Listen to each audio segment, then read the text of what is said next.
Hey guys, it is Megan Valness, aka Mom Wife Superstar. It's been a while since I've made a video, and I'm back.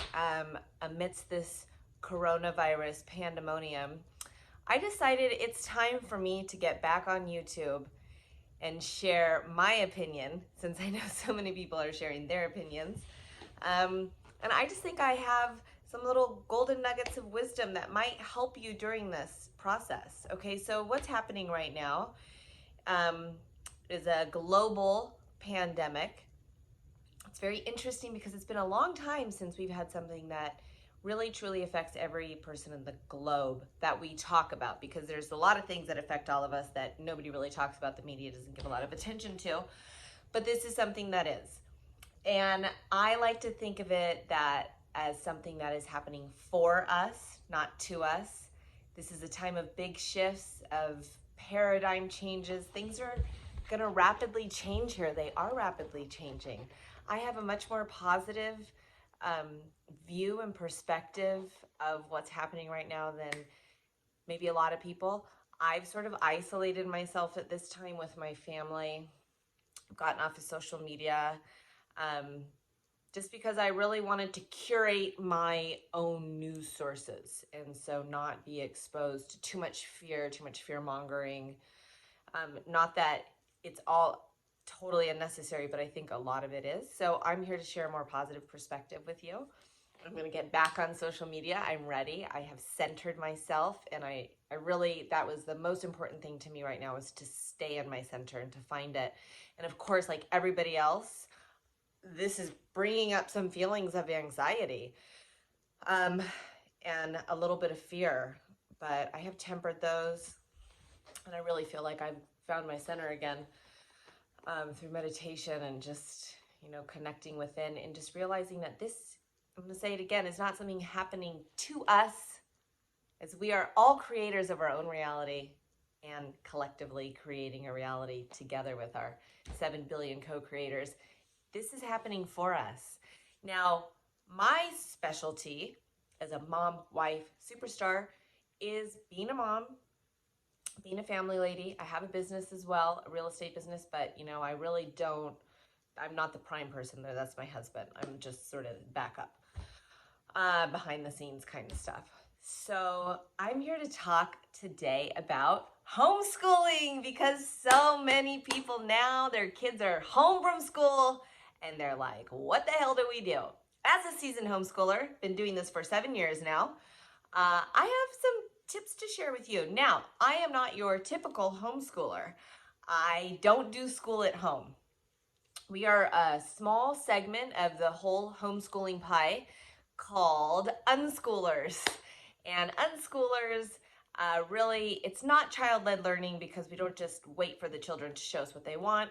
It's really, it's interest-led learning. And so we follow the interests of the children while also constantly presenting new information that we as the parents or caregivers might think that our children are interested in. For example, I'll pick up things at the store that I think are interesting. Maybe a National Geographic about the universe and leave it out. Maybe I'll get a new puzzle and invite the kids to come, and maybe somebody will, or maybe they won't, because they're not interested in building it or putting it together. But that's sort of what I'm talking about. So I know a lot of that paradigm of education got turned upside down on its head for me a long time ago when I started this, but now it's going to be happening for so many of you that have maybe never really questioned the education system, seen problems with it, because we can't help but notice there are many flaws in the American education system. Seen problems, but maybe never really did anything about it because it's status quo. We all went through school. We all turned out fine. And we're doing it with our kids, and we value education very much in our society.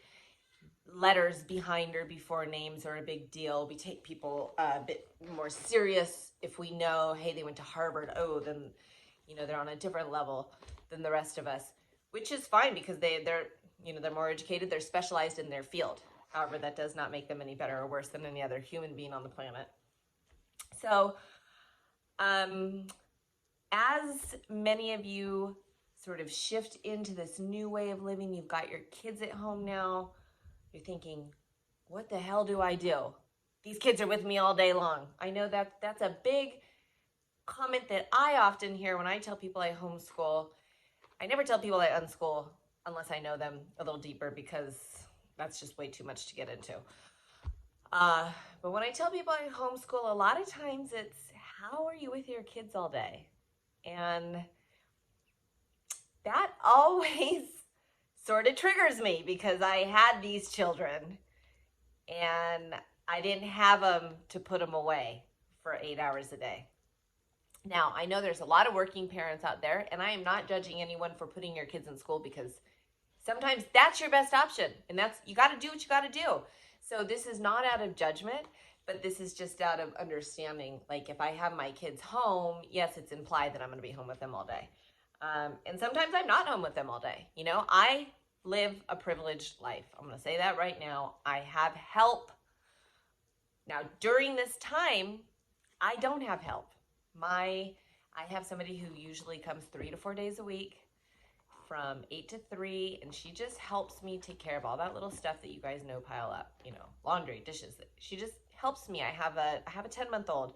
She allows me to meditate. You know, I can meditate and not just have to rely on his naps and things like that.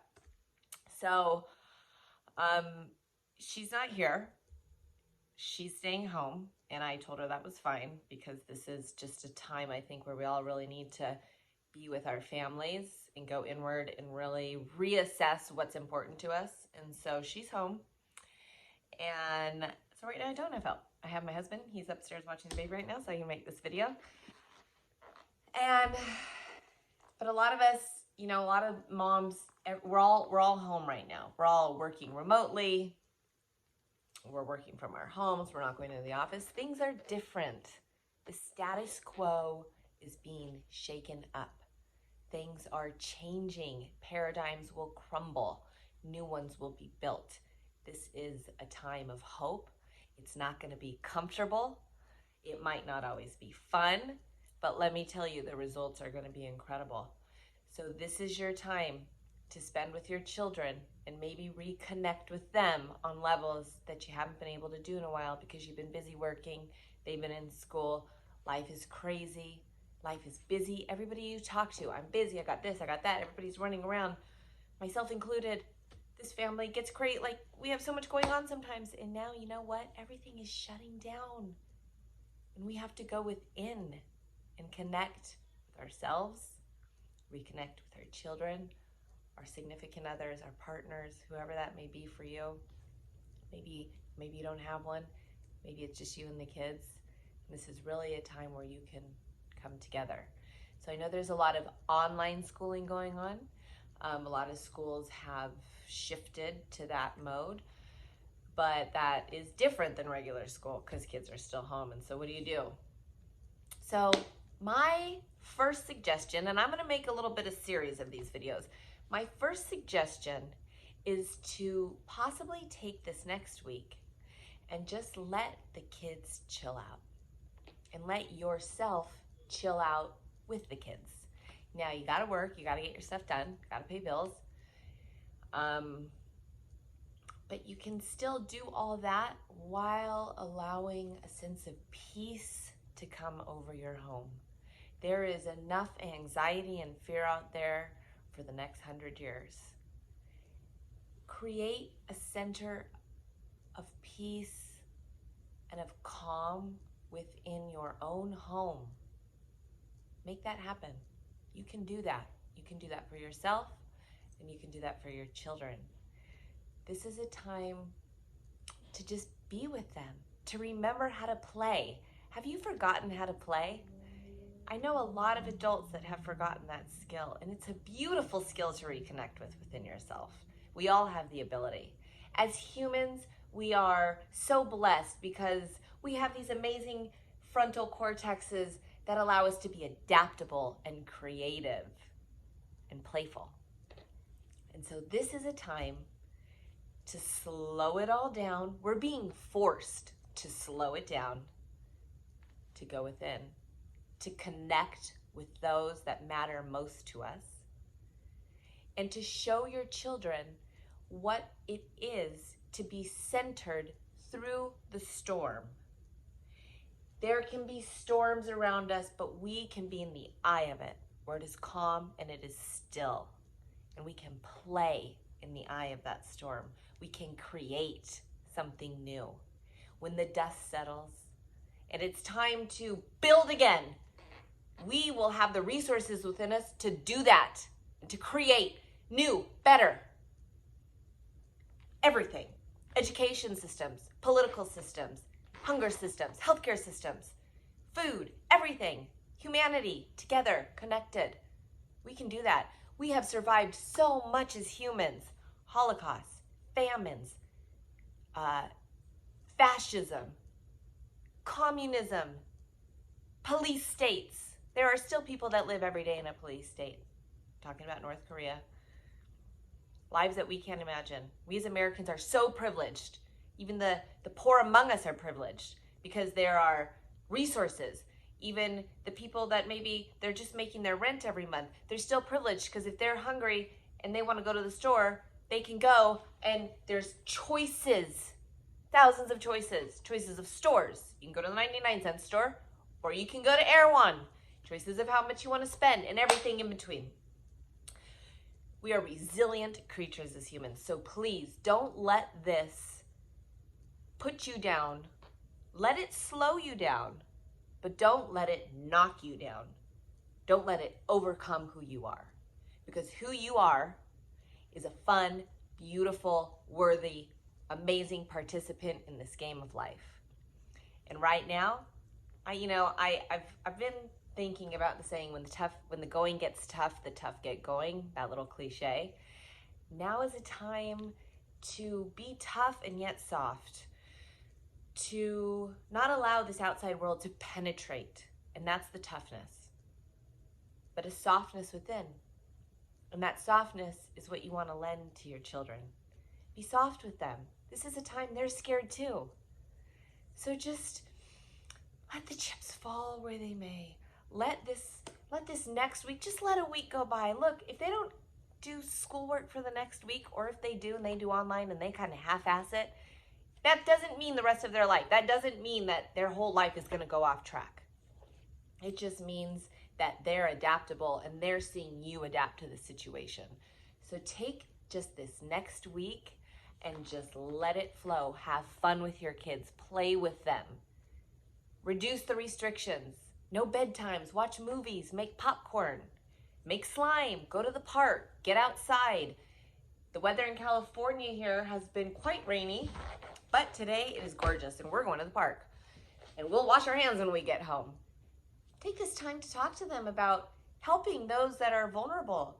You know, there are people, coronavirus is a real thing, and there are people that are suffering from it, and lives will be lost and have been lost from it. And there are those among us who are more vulnerable, the elderly, the people that already have, asthma or bronchial issues. So this is a time where we can show our children compassion as well. We can be compassionate towards others and then model that for our children. For example, yesterday, my kids and I went to the grocery store to buy groceries for a neighbor that we've never met here in Topanga. I live in the mountains of Los Angeles, so we're quite remote and isolated from the rest of LA. And there's people up here that are elderly and not easy to get around, and they don't want to go to the grocery stores right now. They're afraid, and rightfully so. So in Topanga, we have a strong community, and we come together in times of need. And so there was a list put out, and I got partnered with a neighbor that I've never met. And I was able to go out and buy her some groceries yesterday with 3 of my children, and we all did it. We dropped them off to her. We had to stay away. We had to sort of just drop it and chat a little bit from a distance. And that felt good, and my kids saw that. And that felt good for all of us, including the woman. And so maybe there's something like that that you can do with your kids during this next week. Meals on Wheels probably needs a lot of help right now. That's a great organization to volunteer for. I used to volunteer for them as well. But maybe you just have a neighbor that you've never even really spoken to, and this is the time that you can come together. I believe that this is such a ripe opportunity for connection with our fellow humanoids. Let's get together 6 feet apart. No, but let's help each other. You know, you can take your kids and make some brownies. There's great math in baking. There's measuring, there's ratios. There's also great math in chemistry in candy making. We just made rock candy a couple days ago, and we're waiting 3 weeks for that to ripen up. There's YouTube. YouTube is filled with ideas and different things that you may have never done. You watch YouTube with your kids. Maybe watch your kids play video games. Have you ever watched your kids play video games, or have you only just harped on them for playing video games? Maybe this is your chance to sit down with your child and watch them play their video games, and maybe you'll even play with them or their computer games and see why they love these games so much. Because I know a lot of parents are always, why? You know, they're addicted. I really don't like that word addicted, but so many parents use it around these types of things: phones, video games, TikTok. TikTok is addicting. But maybe this is the week where you can sit with your kids and watch them play the game and really find out why they love that game so much. Or maybe this is the week that you learn a few TikTok dances and make some TikToks with your kids. Or maybe this is the week where you finally get down that 1,000-piece puzzle that you bought with high hopes and never did it. And now you have the time to do it. Or maybe this is the week you make something new with your children. Or you meet someone new because you're helping them. Or you create something new. Is a plethora of ideas right now. So find some inspiration and connect. It's time. And I hope this helps a little bit. Anybody? Please comment, like, subscribe, and I'm going to be coming more with these videos. So let me know what works and what doesn't, but like and subscribe to my channel, and stay safe, everybody. Blessings.